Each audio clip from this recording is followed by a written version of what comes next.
sila. Pwede na bunsoin.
Please remain standing for our invocation prayer as we begin this day of remembrance, celebration, and unity in the spirit of faith and gratitude.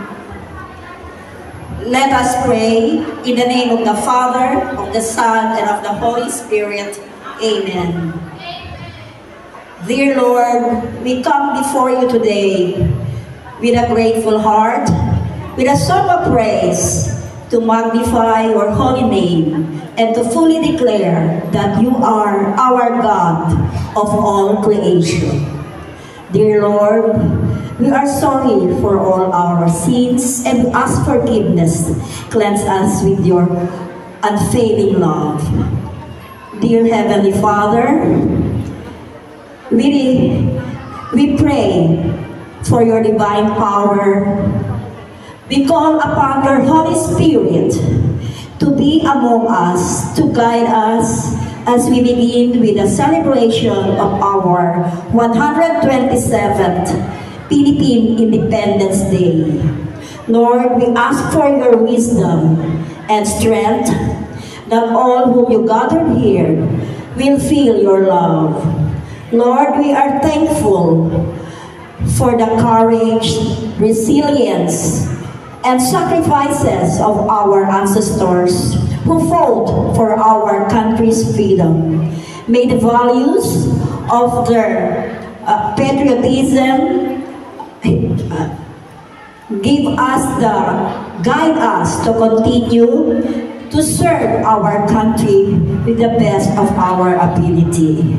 Lord, we pray that you bless all people who are here to celebrate with a beautiful presentation of the Filipino communities. Lord, you fully declare in your word that blessed is the nation whom God is the Lord.